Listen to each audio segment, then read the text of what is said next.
Meus irmãos, o tema da mensagem é: o Evangelho não é só para domingo. Estava pensando, lendo alguma coisa sobre isso, pensando na minha própria vida, na nossa necessidade.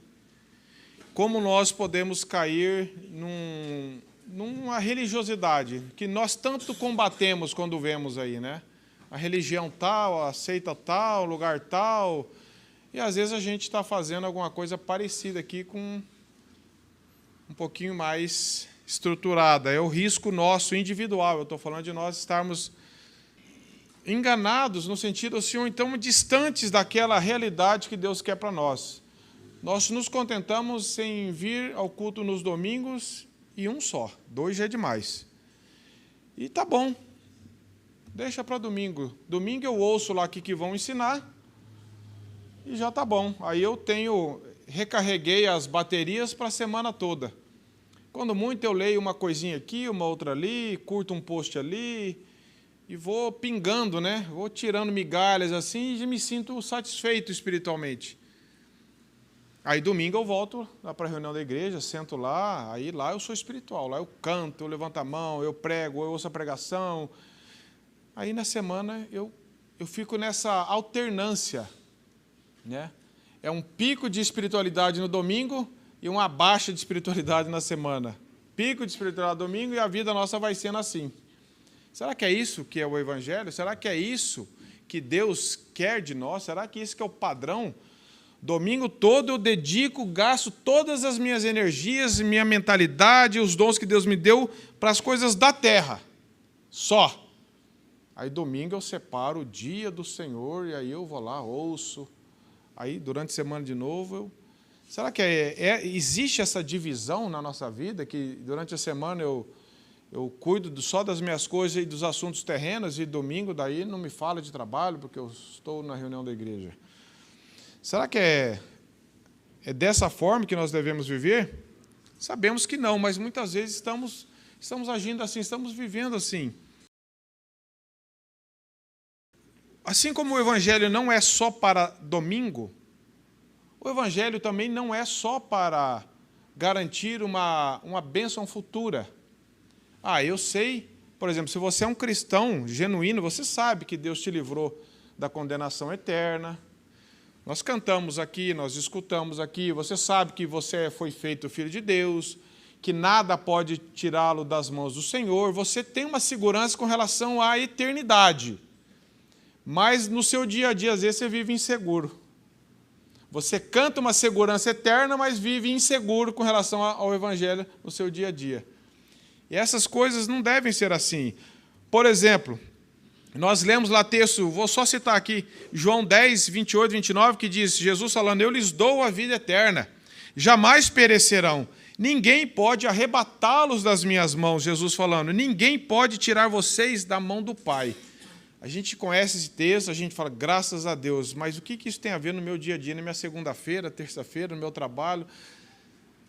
A gente lê lá em João 6,37, todo que o Pai me dá virá a mim, o que vem a mim de maneira nenhuma lançarei fora. Que segurança que nós temos no verdadeiro Evangelho, meus irmãos. Porque não depende de nós, depende dele. Se dependesse de nós, nós fugiríamos das mãos do Senhor, nós nem iríamos para ele.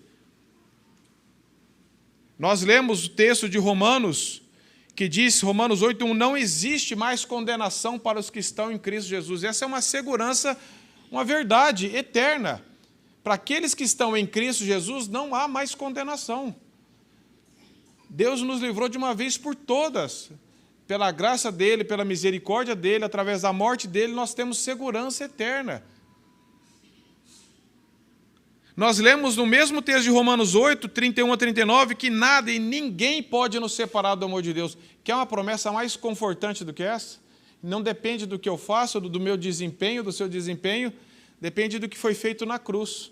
Isso é uma segurança para nós. Nós conhecemos esse texto, nós cantamos essa verdade. Mas muitas vezes nos sentimos extremamente abalados por poucas coisas durante a semana e parece que isso aqui foge. Eu só vou lembrar disso no domingo.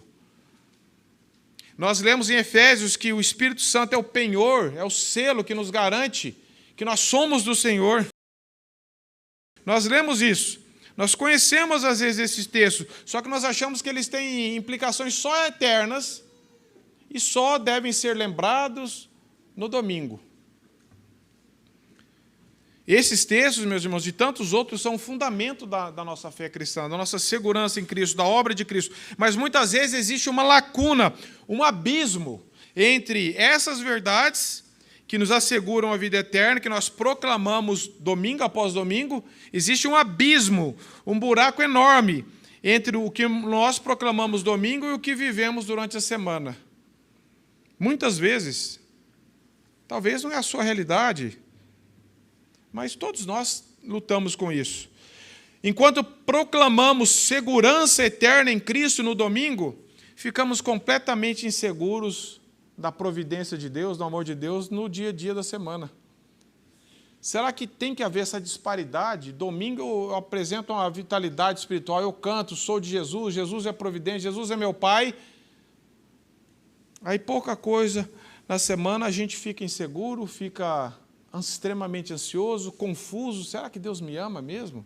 Puxa, mas eu proclamei isso segunda, é domingo. Muitas vezes, meus irmãos, nós não conseguimos trazer para o nosso dia a dia o evangelho que nós proclamamos no domingo. A segurança que nós cantamos eterna no domingo, nós não conseguimos trazê-la para o nosso dia a dia. E aí nós vivemos uma bipolaridade espiritual, né? Esquizofrenia que seja. Domingo eu sou uma pessoa lá na igreja, no culto da igreja, na semana, se alguém me encontrar, eu falo, não é possível, não é a mesma pessoa. É claro que todos nós lutamos contra isso. Todos nós lutamos, né? A nossa vida não é nunca assim, certinha. A gente tem uns picos, só que nós temos que crescer em Deus e nos alimentar da palavra para que sejam menos esses picos, cada vez menos. Responda com sinceridade para você mesmo aí. O que o evangelho que você proclama no domingo tem a ver com o seu lar durante a semana?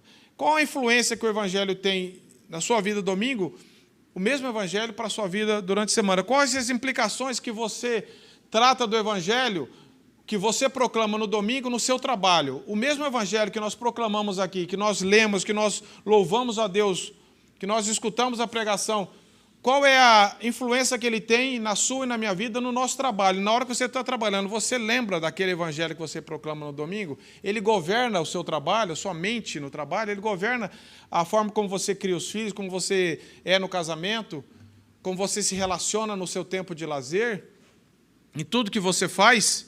Na hora que você está no trânsito, aquele evangelho que é tão poderoso no domingo, ele é capaz de te livrar de uma provocação no trânsito, de você não provocar ou de não reagir a uma provocação, de você talvez não brigar por causa de uma vaga, porque pegaram a tua vaga, não, vou brigar, vou descer lá, vou...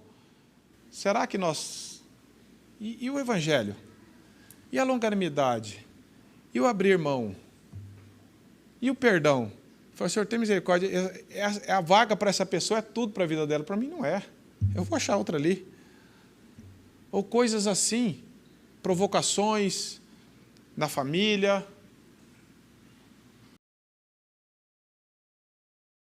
Quando você está em confraternizações de trabalho, ali você esquece do evangelho e você se comporta como um ímpio qualquer.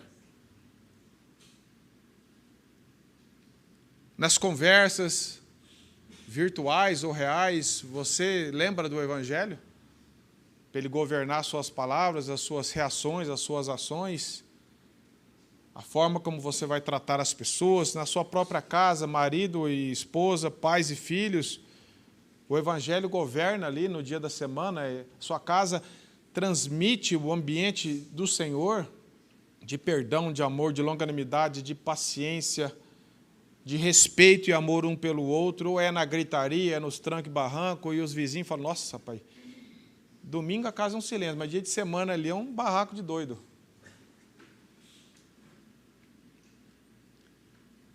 O evangelho, meus irmãos, não é só a porta de entrada.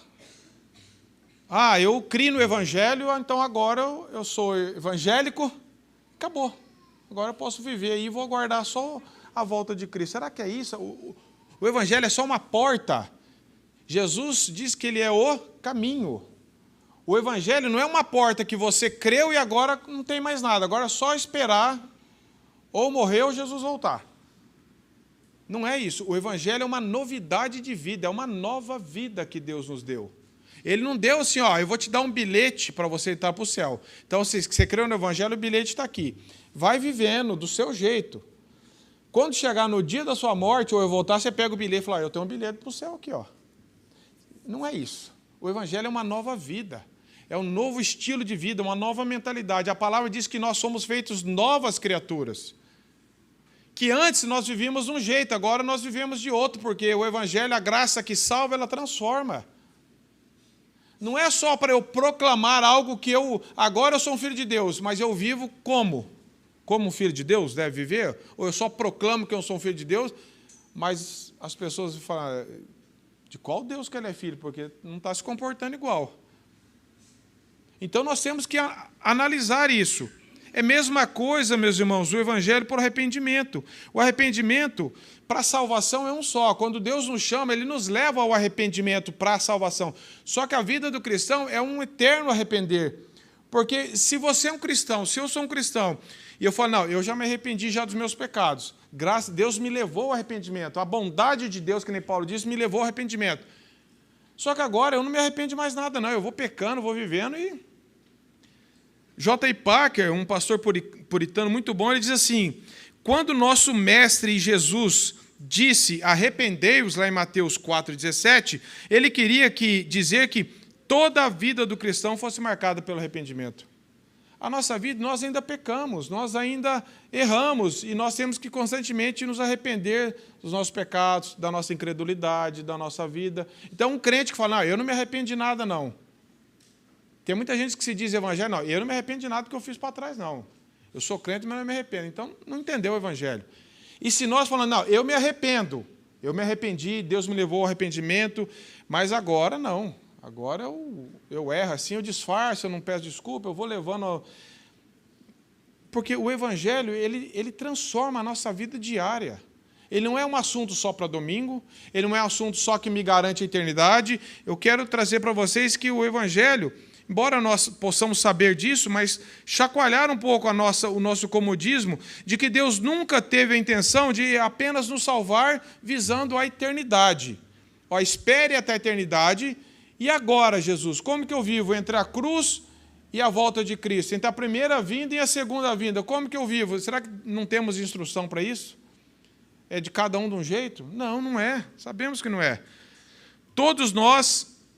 precisamos do evangelho todos os dias, meus irmãos. Todos nós precisamos mergulhar no evangelho todo dia. Não interessa quanto tempo de conversão você tem, não interessa nada. Interessa que todos nós precisamos do evangelho todos os dias. Nós precisamos pregar o evangelho para nós mesmos todos os dias. Falar do evangelho para nós mesmos. Ler o evangelho. Buscar dependência do Senhor, porque senão nós não vamos viver de acordo com a vontade de Deus.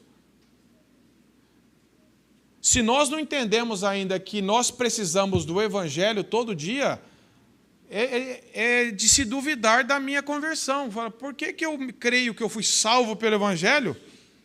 Que eu fui salvo pela graça? Uso os termos teologicamente corretos, mas isso para mim não tem interesse, eu não tenho vontade, eu negligencio isso constantemente.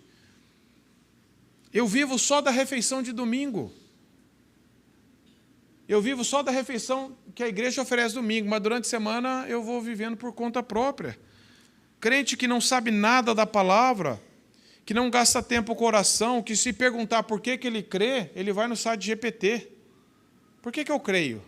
Por que eu sou cristão? Por que Jesus teve que morrer? É possível que muitos de nós que estamos na fé há muito tempo, se um parente seu perguntar, por que você crê? Por que você não vai em tal igreja, vai nessa? Por que você fala que só Jesus salva? Por que você fala que você é um pecador? O que é a graça? Você não precisa dar um discurso teológico, uma pregação expositiva, 3 pontos, aplicação... Mas você deve saber, falar, eu creio nisso, o que aconteceu na minha vida é isso, o que a Bíblia diz sobre justificação é isso, sobre perdão é isso, o que a Bíblia diz sobre Deus é isso, sobre o homem é isso, coisas fundamentos da fé cristã. Agora, se eu não medito nisso, eu não vou saber. Eu vou falar, pergunta lá para o pastor, pergunta para alguém, não sei, cara, só é que eu vou lá.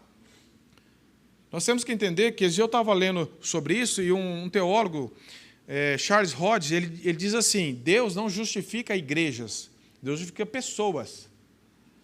Por que nós corremos esse risco? Porque falar, eu estou numa igreja que prega a justificação pela fé, que é uma igreja bíblica saudável. Espera lá, a igreja pode ser, mas você crê nisso? Você crê nisso? Aí você teve uma conversão genuína ou você só se contenta em estar no meio de uma igreja que prega isso?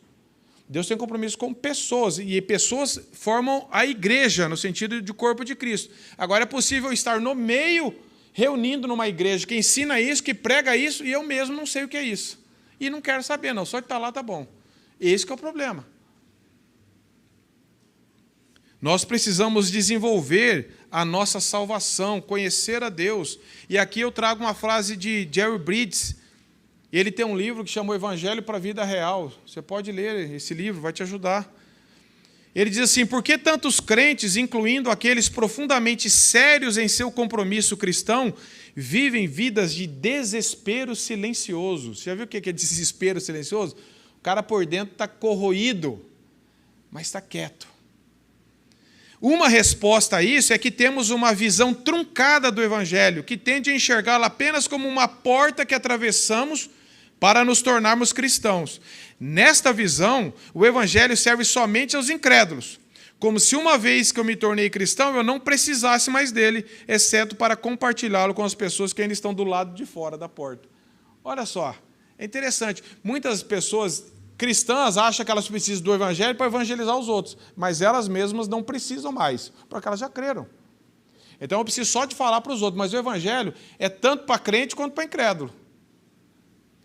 Para o incrédulo é ainda para salvação, para o crente já salvo é para edificação, para o crescimento, mas nós precisamos do mesmo Evangelho. Outro problema que nós vivemos errado, uma é esse que ele aponta, agora eu já sou crente, e aí eu não desenvolvo a fé, não cresço, não conheço a Deus, não sou edificado pelas verdades de Deus na minha vida, não compreendo.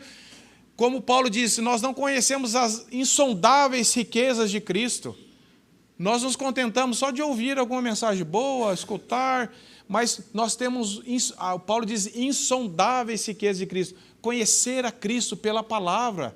Isso parece que causa pouco interesse em muitos de nós. Isso é triste, irmãos. Isso é triste. Outra visão é a visão errada, é a visão utilitarista do Evangelho.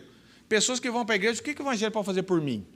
O que para resolver meu problema financeiro, meu problema profissional, meu problema no casamento? Eu quero alguma coisa que resolva o meu problema. Se alguém falar para você que na igreja cristã bíblica resolve, você vai. Se falar que é na outra, você vai. Se falar em qualquer lugar, você vai, porque você quer resolver o teu problema. É a visão utilitarista. Eu não estou indo lá porque Deus já resolveu o meu maior problema, que era a condenação eterna. Isso não tem importância, eu quero saber o que vai resolver agora. Eu estou com crise financeira, problema de saúde. O que é o Evangelho? Por isso que as igrejas lotadas aí são essas que as pessoas fazem essas falsas promessas. Vem para o Evangelho para você ficar rico, para você ter isso, para ter aquilo, para você conseguir, para você ter teu sonho. O cara vai. Qualquer coisa que anunciar, vai. Por quê? Porque ele está pensando no bem-estar dele. Quando eu busco o meu bem-estar, eu não estou buscando a glória de Deus, necessariamente.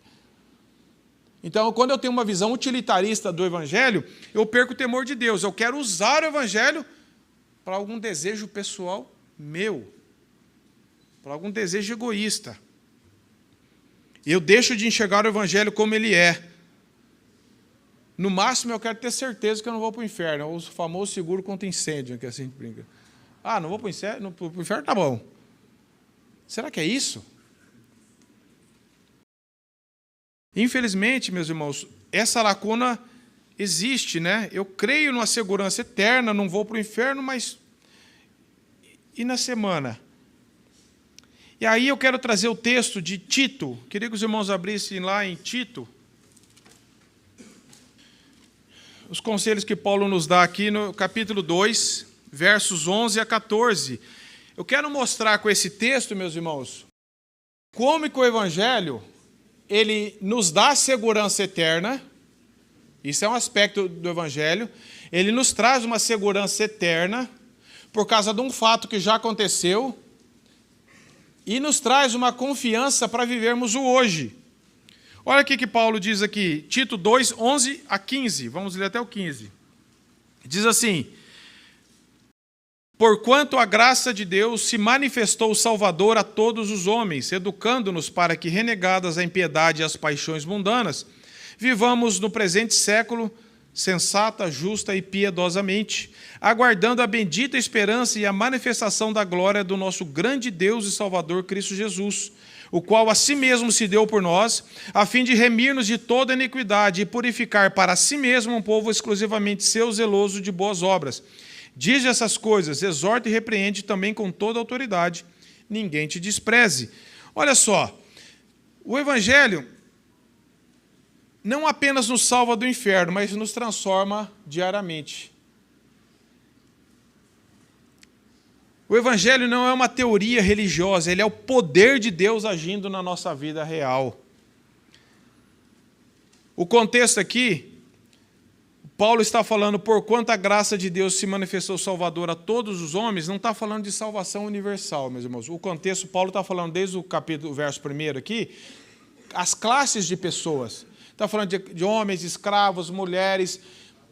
Então não está falando que todo mundo vai ser salvo. Ele está falando que Deus alcança em todas as classes de pessoas, como nós lemos que Deus tem todos os povos em toda tribo, raça e nação. Não é que todos os povos de todas as tribos, todos individualmente.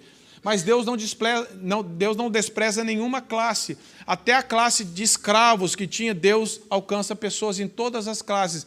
A graça de Deus se manifestou salvadora em todas as classes de pessoas. Deus não faz acepção de pessoas. Não é porque uma classe é desprezada pela sociedade, pela cultura, que Deus não tem pessoas ali. Então, é dentro desse contexto que Paulo está falando aqui, que a graça de Deus se manifestou salvadora a todos esses tipos de pessoas. Em todas as classes de pessoas, culturas, Deus tem os seus. E a graça vai se manifestar ali. Então, meus irmãos, nessa pequena passagem, antes de comentarmos, nós vemos que nós temos um fato passado, verso 11 fala, graça de Deus se manifestou. Veja só. Depois, o verso 12 fala de um tempo presente. E o verso 13 e 14 fala do futuro. Dentro dessa passagem, nós temos um evangelho completo do que aconteceu, dos efeitos dele hoje e o que nos motiva a continuar vivendo assim. Então, o que Paulo está falando? Porquanto, é uma conclusão lógica do que ele vinha falando antes. Né? Nós falamos desse grupo de pessoas. E ele fala que a graça de Deus se manifestou salvadora a todos os homens, a todas essas classes de pessoas.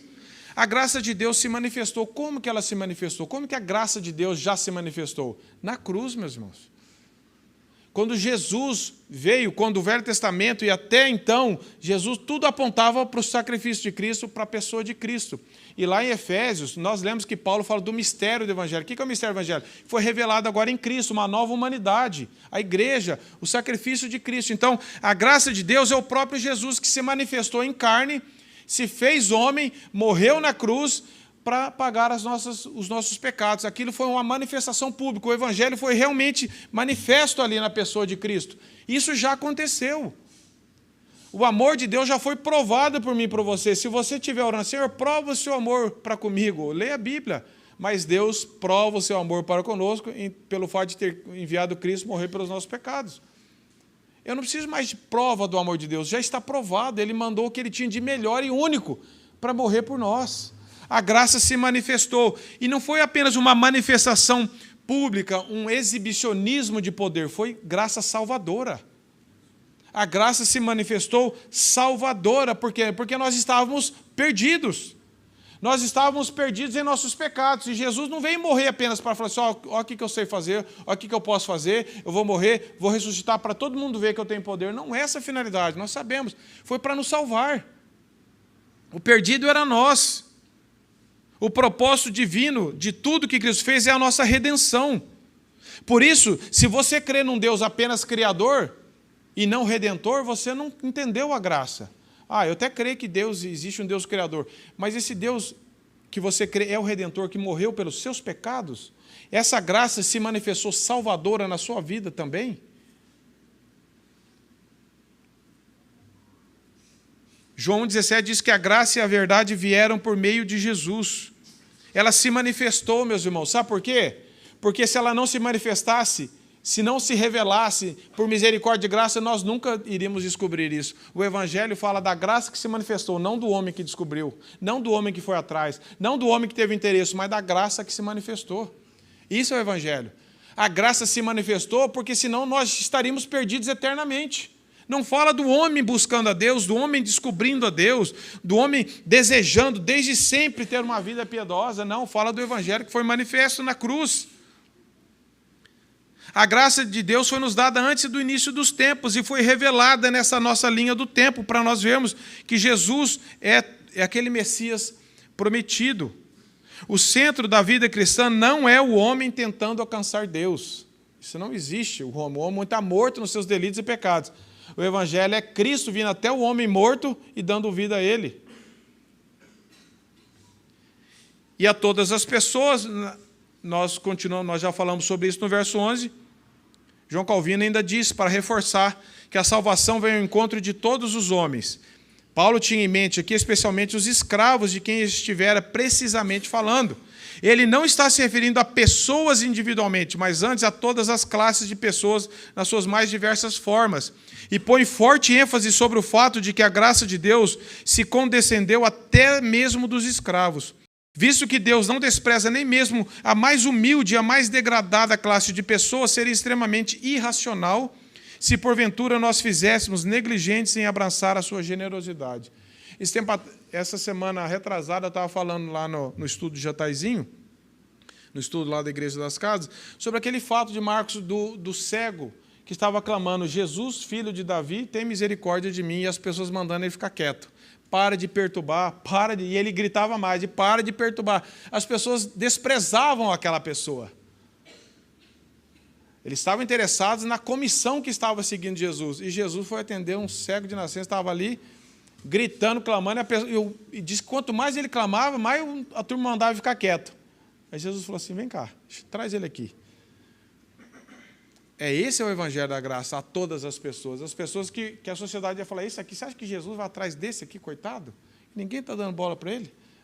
Traz ele aqui. E muitos dos religiosos, das pessoas que eram vistas e respeitadas na sociedade, continuaram perdidas em sua religiosidade, em sua cegueira espiritual. É nesse sentido.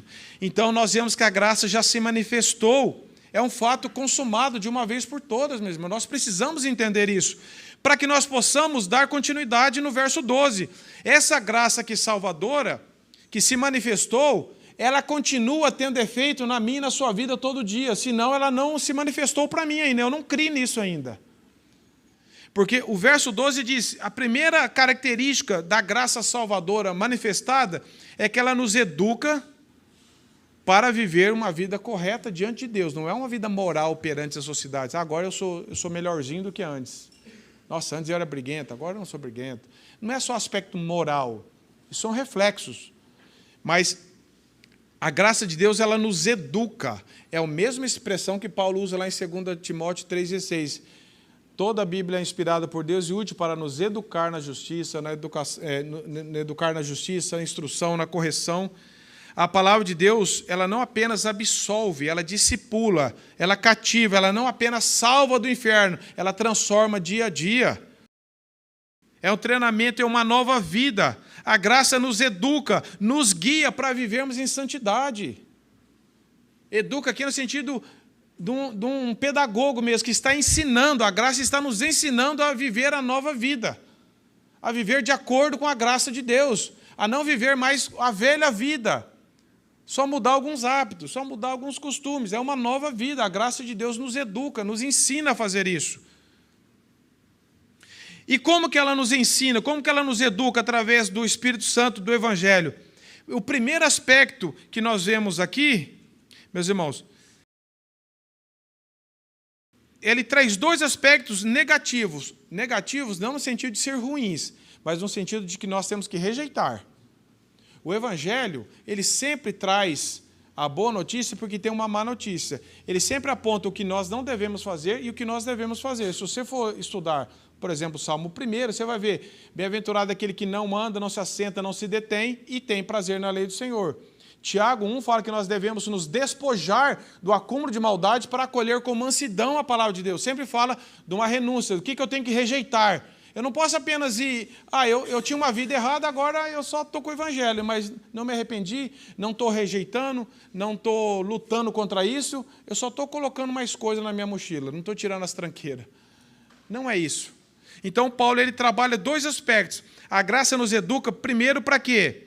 Para que, renegadas a impiedade, rejeitadas uma vida ímpia, uma vida que despreza Deus, que só fala de Deus da boca para fora, mas que o coração ainda é ímpio, que não teme ao Senhor, que não considera o Senhor. Ontem, falando para os jovens e para os adolescentes, que nós falamos sobre escolhas, usando a vida de Abraão e de Ló. É sobre isso, eu tenho que rejeitar certas coisas por amor a Deus, ter sabedoria de Deus para escolher algo de acordo com a vontade de Deus. Eu tenho que rejeitar coisas que o mundo está me oferecendo. Então fala primeiro com renúncia. Eu tenho que rejeitar, viver uma vida ímpia pela graça de Deus. Se a graça me alcançou, ela vai me capacitar a viver uma vida diferente. Paulo fala isso em Efésios 2. Ele fala que antes nós vivíamos segundo as paixões do mundo, segundo o curso desse mundo, fazendo a vontade da carne e dos pensamentos. Isso aqui é uma vida ímpia. Eu faço o que eu quero, o que me agrada, o que o meu coração diz para eu fazer, o que todo mundo está me ensinando, ou o que eu estou lendo em livros de autoajuda, ou que eu estou escutando conselheiros ateus, ímpios. Eu vou vivendo assim, porque é assim que eu acho certo viver. Eu estou vivendo igual um ímpio. Eu só cuido um pouquinho da moralidade, mas meu coração é ímpio, não tem temor de Deus, não busca a vontade de Deus. Então nós temos que rejeitar isso. Rejeitar a impiedade. Impiedade aqui, meus irmãos, é uma negligência em relação a Deus. É uma vida pagã, caracterizada por vícios, pensamentos e ações pervertidas. Ou seja, eu falo que eu sou cristão, mas eu penso igual um ímpio, eu ajo igual um ímpio. Os valores que eu tenho é igualzinho de alguém que não teme ao Senhor. Na hora de eu negociar, a mesma coisa. Na hora de eu relacionar, a mesma coisa. Na hora de eu casar, de família. É igualzinho. O que muda é que eu vou domingo na igreja. Então não mudou nada.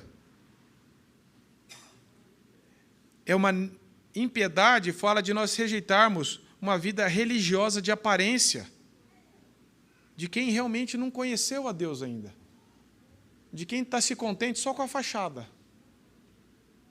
E depois ele fala, rejeitando a impiedade e as paixões mundanas, afeições da carne, do pecado, de um coração que ainda luta contra o pecado.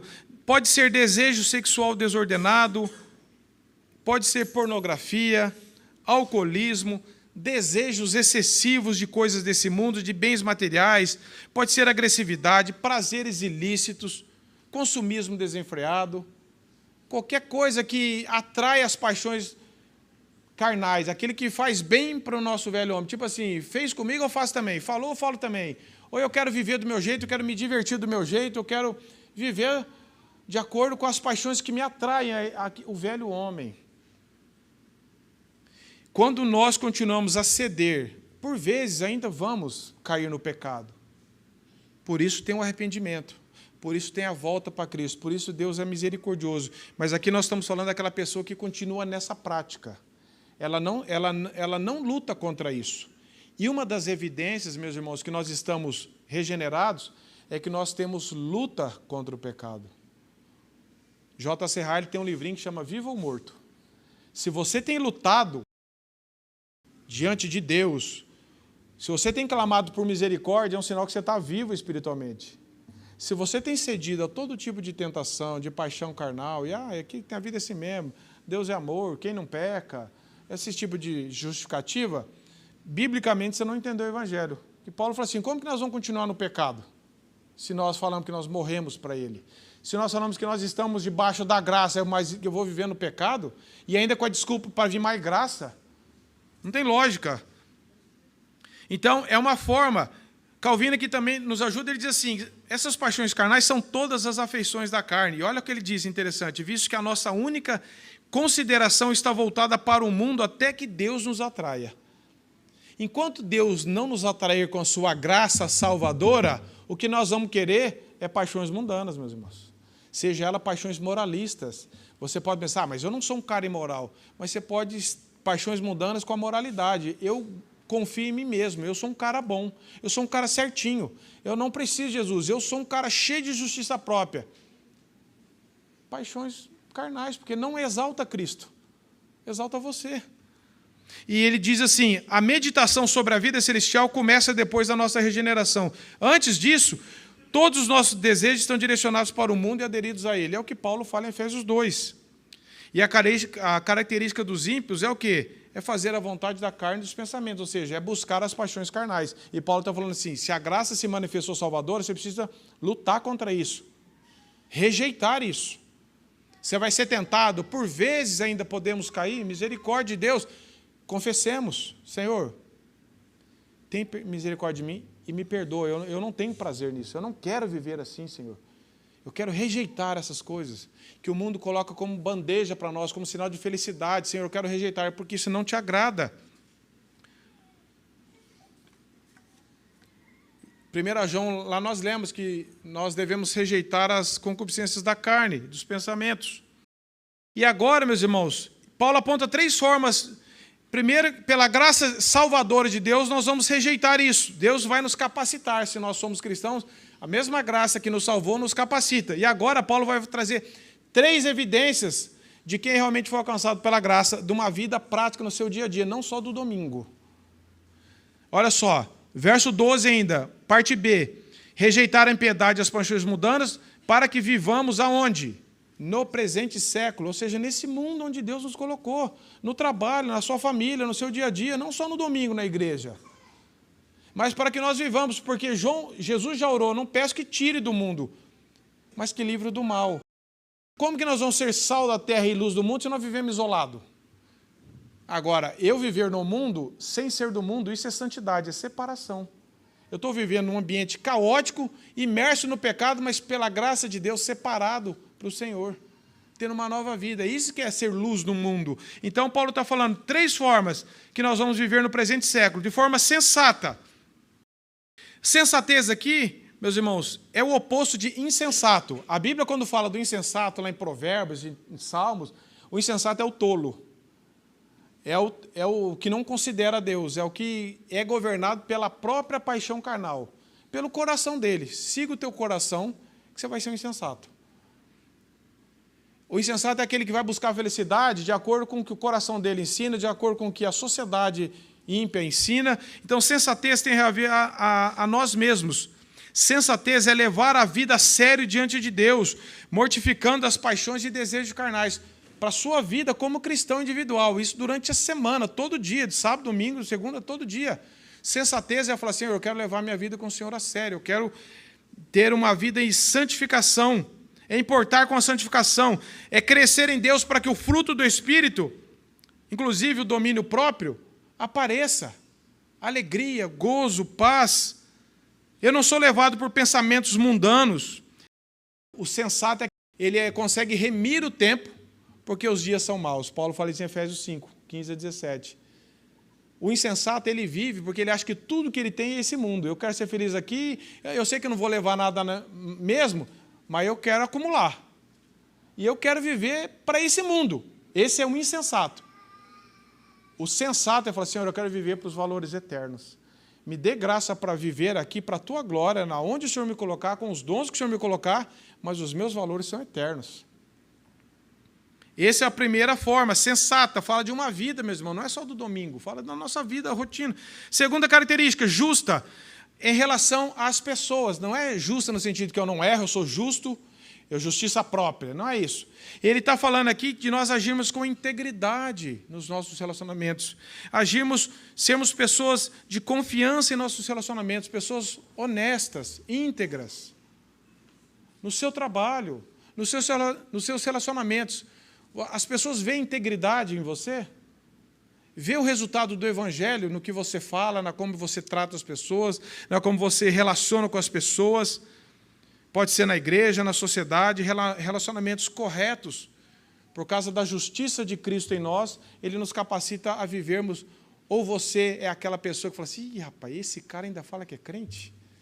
Toda hora eu vejo ele xingando, brigando, discutindo, seja na internet, seja em qualquer lugar, ninguém suporta ele. Ele é muito louco, ele é muito chato, ele é briguento, ele xinga, ele vai para cima. Não consegue relacionar bem com ninguém. Que evangelho que é esse, que não muda, que não vai mudando a nossa forma de relacionar para as pessoas? Falar, como que essa pessoa consegue relacionar de forma diferente? E isso aponta para Cristo. Terceiro aspecto, então falou de sensatez, que é em relação à nossa vida pessoal com Deus, justiça com relação aos nossos relacionamentos com as pessoas, não só com cristãos, mas com todas as pessoas, e piedade com relação a Deus, vivendo vida sensata, justa e piedosa.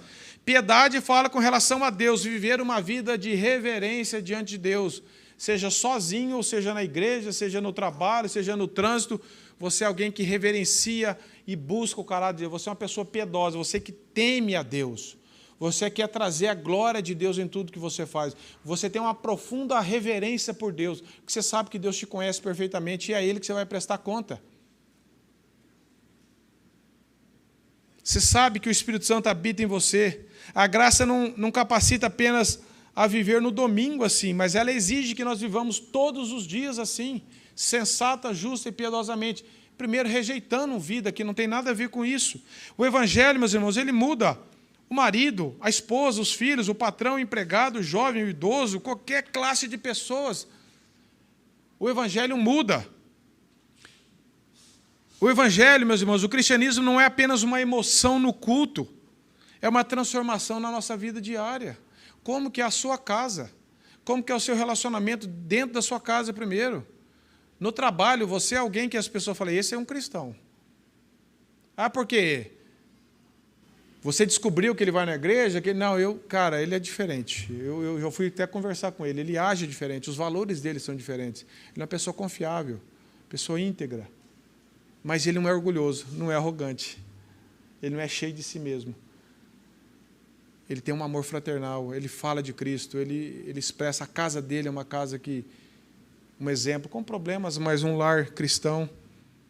E agora, meus irmãos, nós devemos viver assim por causa do que Cristo fez por nós, não é força de vontade, não é moralismo, é por causa da graça que foi salvadora na nossa vida, salva os nossos relacionamentos diários, não só para vivermos no domingo aqui, porque aqui todo mundo é piedoso, é sensato, é justo, pelo menos nós nos parecemos assim, né? Até sair daqui e acontecer um problema no trânsito ali, ou um problema em casa, ou no trabalho, aí nós vamos ver se nós somos essa pessoa calma ou se nós estamos exalando mesmo a vida de Cristo. E agora, o terceiro aspecto está no verso 13. Como que nós devemos viver aqui? Com a mentalidade só aqui? Não, meus irmãos, o Evangelho traz aguardando a bendita esperança e a manifestação da glória do nosso grande Deus Salvador.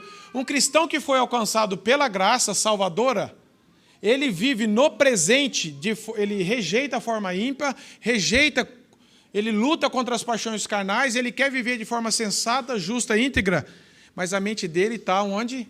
Na eternidade. Ele está aguardando a volta de Cristo. Ele sabe que é por causa de Cristo. Ah, Senhor, como eu quero encontrar o Senhor.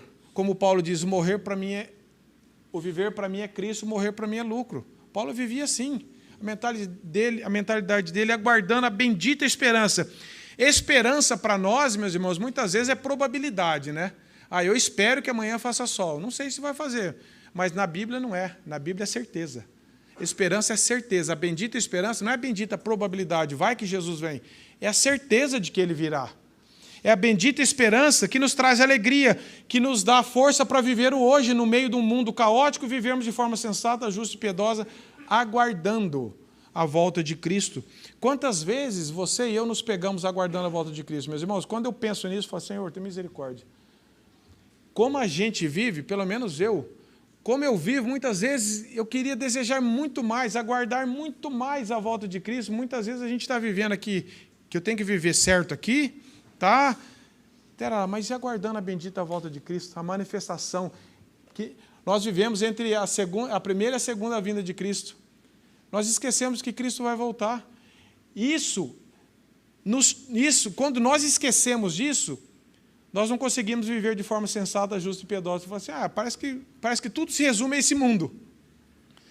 Quando eu penso que Jesus vai voltar, que ele vai julgar, que ele veio como Salvador e virá como um juiz para buscar os seus e para condenar aqueles que os rejeitam, e eu vejo que eu fui alvo da graça salvadora, isso me enche de esperança, de alegria.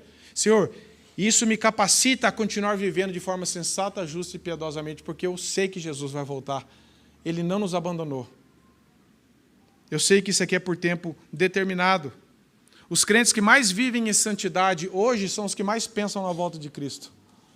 Se nós tirarmos isso da nossa vida, tudo se resume a esse mundo. Então eu quero o máximo daqui mesmo.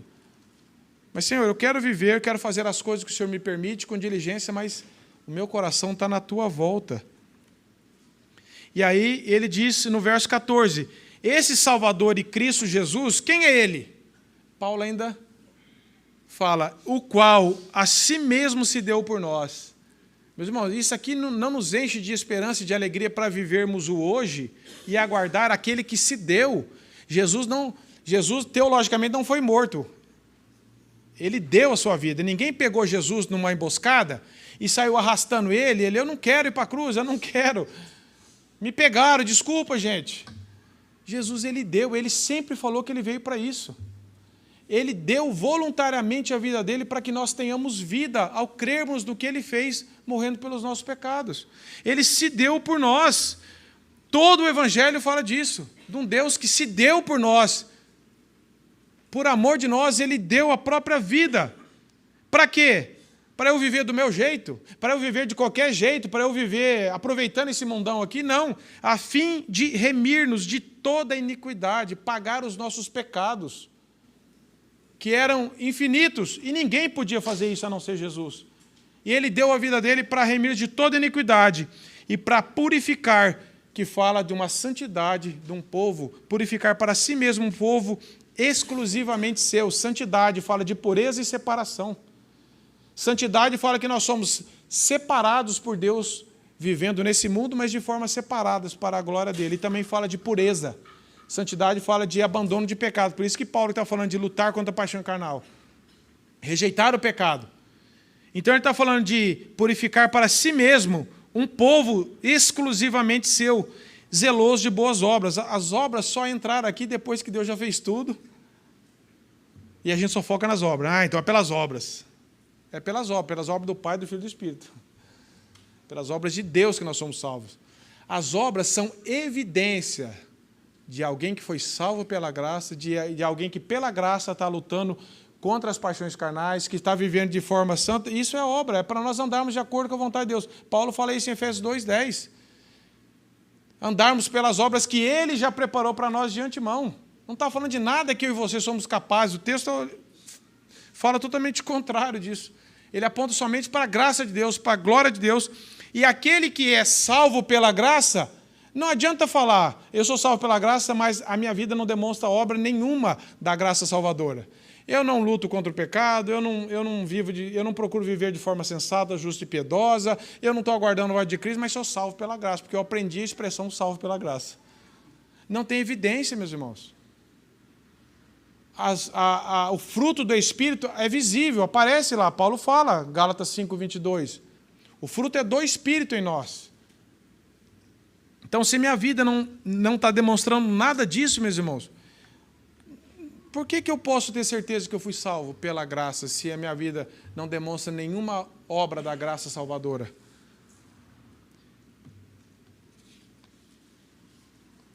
E aí, nós terminamos Paulo falando aqui, diz essas coisas, era isso que Paulo estava falando para Tito, diz essas coisas, exorta e repreende com toda a autoridade que eu estou te dando, que você tem como ministro do Evangelho.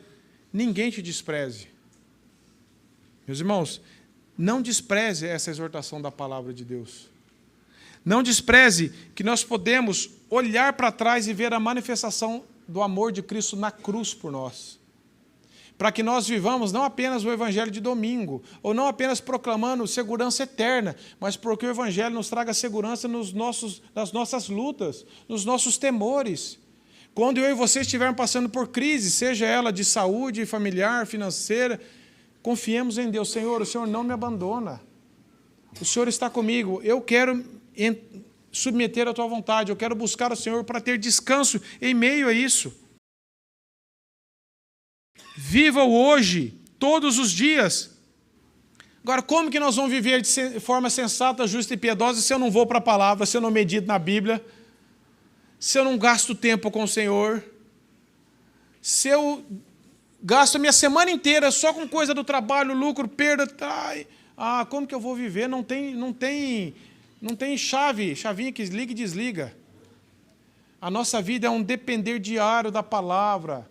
Mergulhe somente na palavra de Deus. Estude a Bíblia no sentido de você, Senhor, tem misericórdia de mim, se revele a mim pela tua palavra. Para que a sua mente e a minha seja renovada pelas verdades.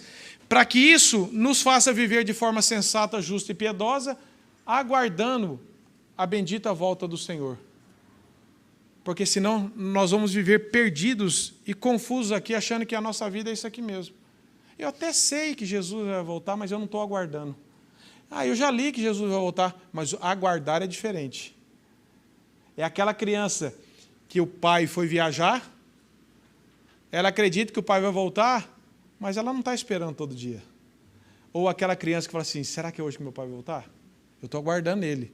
É hoje? É hoje? O pai ou a mãe? É hoje? É hoje? Esse entendeu melhor. Ele não sabe que vai voltar, ele está aguardando a volta, ele deseja.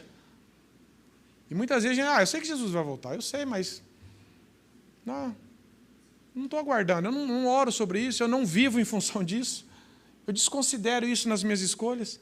Então, que Deus tenha misericórdia de nós, meus irmãos, e nos leve a entender que se a graça de Deus se manifestou na sua vida, ela vai gerar fruto, ela vai te incomodar a viver de forma sensata, justa e piedosa. Você vai ter luta, como eu, como qualquer um tem. Todos, Paulo teve, Abraão teve, Davi teve, você vai ter, eu também. Mas Deus nos capacita, é pela graça dele.